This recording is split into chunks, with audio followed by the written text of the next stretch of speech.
பத்தி ஒரு புக் எழுதுறாரு. யாரு? ஏவா வேலு. அம்மாவை பத்தி ஒரு புக் எழுதுறாரு. புக் எழுதி அதை எடுத்து அம்மாட்ட கொடுக்குறாரு. கொடுத்துட்டு ஒரு அணிந்துரை எனக்கு எழுதி தர வேண்டும், இந்த புத்தகத்திற்காக நீங்கள் ஒரு அணிந்துரை எனக்கு எழுதி தர வேண்டும். அம்மா புக்கத்தை படிச்சு பாக்குறாங்க.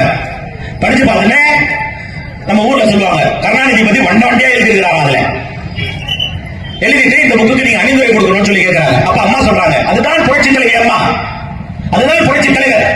எதிராளியாக இருந்தாலும் அவர்களை பற்றி தரக்குறைவாக பேசக்கூடாது, தரைக்குறைவாக எழுதக்கூடாது என்கிற மிகச்சிறந்த பாசறையில் பயின்ற மாணவர்கள் எல்லாம் ரொம்ப தப்பு தப்பா நீங்க எழுதியிருக்கீங்க கருணாநிதியை பற்றி, அதனால் இந்த புத்தகத்திற்கு அணிந்துரை கொடுப்பதற்கு நான் தயாராக இல்லை என்று சொல்லி அம்மா அவர்கள் மறுத்து விடுகிறார்கள்.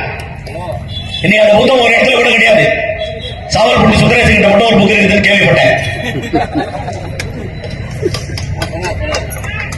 அதே ஆளு இப்ப கருணாநிதி என்னும் தாய் எப்படி, அதுல கருணாநிதி என்னும் தாய்ன்னு சொல்லி கருணாநிதியை பத்தி எழுதி ஒரு புத்தகத்தை வெளியிடுறாரு.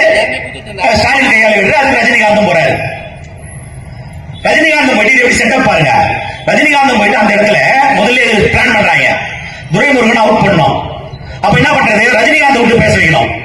ரொம்ப சீனியர்லாம் இருக்கிறாங்க. அப்ப நீங்க பாத்துருப்பீங்க அதெல்லாம் டிவில. ரொம்ப சீனியர்லாம் இருக்கிறாங்க, ரொம்ப சேட்டை பிடிச்சவங்க, யாரும் சொல்றதை கேட்க மாட்டாங்க. அது துரைமுருகன் முதல் ஆளு அப்படின்னு சொல்றாரு. கருணாநிதி, ஸ்டாலின், உதயநிதி எல்லாம் கை தட்டி சிரிப்பாங்க.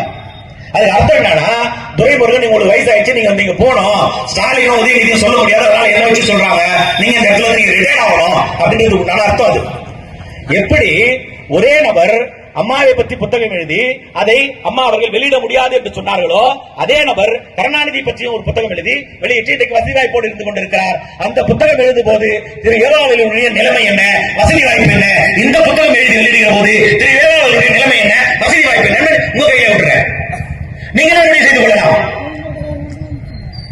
ஆனால் பிரபாகரன் சொன்னதை போல அவர் உங்களை நம்பி இந்த தேர்தலில் சந்திக்கவில்லை.